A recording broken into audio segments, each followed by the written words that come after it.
So now we are going to look at the CVP analysis or the profit analysis under discounted FFS. And what is happening in this case is that Atlanta Clinic has a situation in which a payer says that we will give 5,000 additional visits to Atlanta Clinic, but they want a 40% discount. So this is the negotiation or the contract between the payer and the Atlanta Clinic that if the payer is sending 5,000 additional visits to Atlanta, then they also want a 40% discount in the price. So Atlanta's managers, they may want to drop the contract because it sounds like the $60 per visit is much less than the average per visit cost, which we calculated to be $94.41.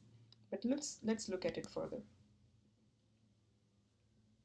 Even if the discount is $60, the discounted rate for 5,000 additional visits is $60, the profit will still be more. And that's what the P&L statement with 70,000 visits is showing you here. So the total revenues with $100 per patient revenue multiplied by 70,000 volume gives you $7 million. Total variable cost, as we had calculated earlier, $28.18 multiplied by volume gives you $1.9 million. And total contribution margin, that also we had calculated earlier, multiplied by 70,000 visits gives you $5 million. Then that's because you minus 7 million and then the 1.9 million from the 7 million to get the $5.02 million. That you can also get it by multiplying the contribution margin with the volume to get the total contribution margin, which we saw earlier in the previous video. Now the fixed cost is supposed to be covered from the contribution margin, so you minus it and then the amount that you get is the profit.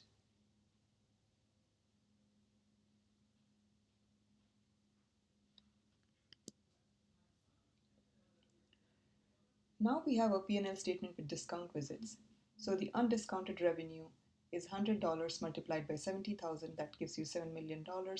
Now you have the discounted revenue of 5,000 additional visits, right? So even if we are not getting paid $100 on that $5,000, visits, we still are getting paid $60 on those 5,000 additional visits.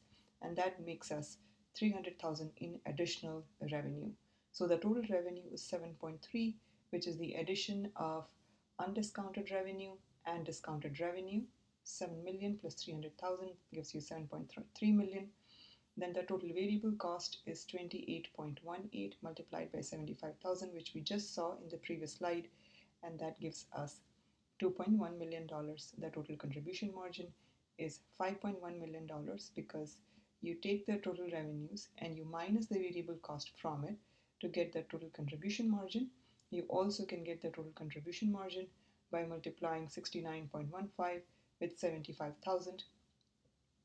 And the fixed cost, and the why we get 69.15 is you minus $60 minus 28.18 to get the 69.15, and then you get the fixed cost to be covered by the contribution margin, and then what remains after minusing the fixed cost from the contribution margin is your profit. So you still are making profit.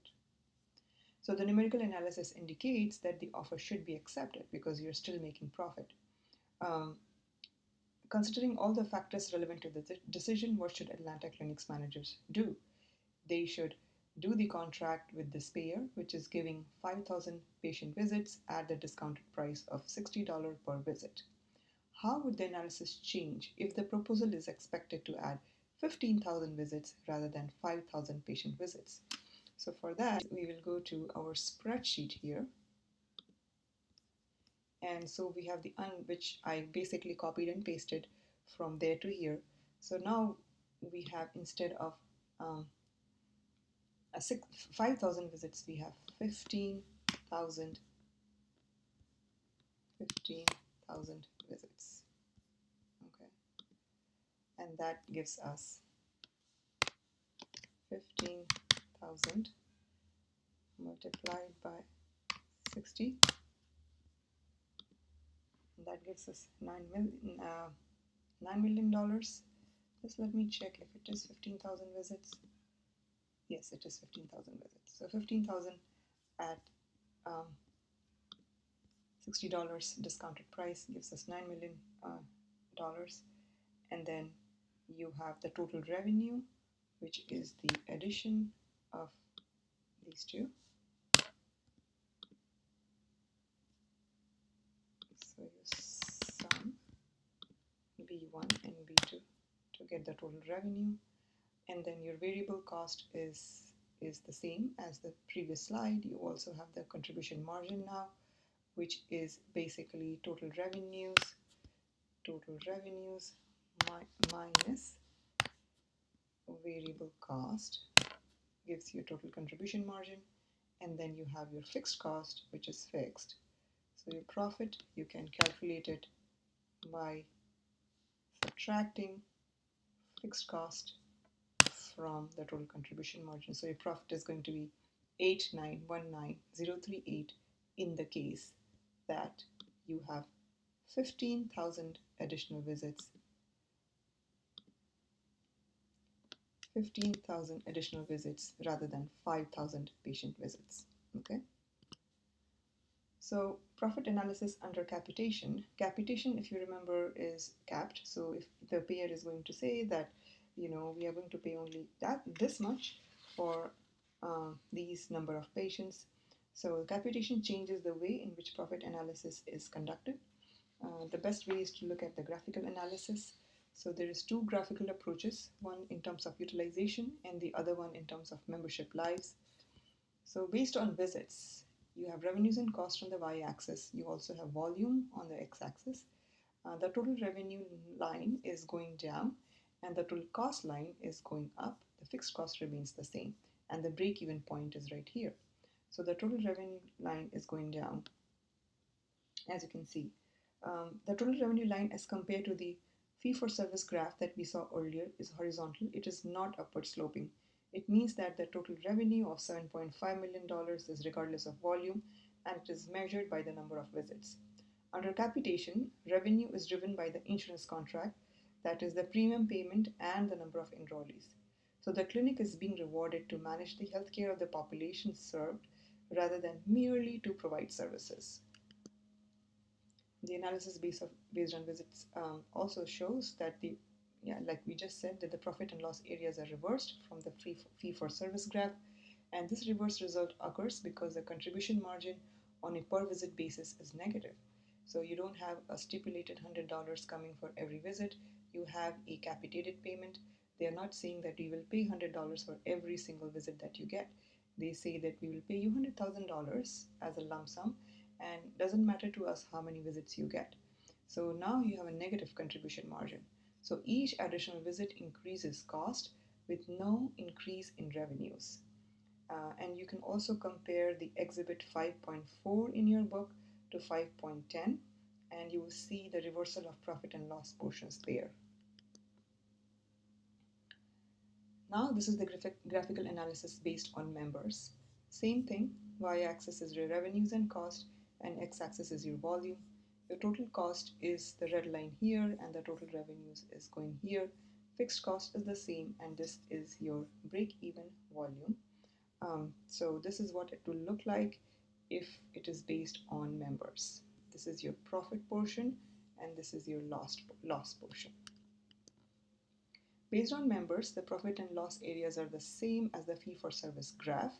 We saw this kind of graph in the fee-for-service in the last video, and this graph for members based on members, capitation based on members, is the same as it is for the fee-for-service graph. On a per member basis, the contribution margin is positive, and that is why the profit and loss areas are the same as on the fee-for-service graph. So each additional member contributes positively to profits. If per member annual revenue is $400 and the variable cost rate is 4 times 28.18, which it will be because 28.18 is your variable cost, and then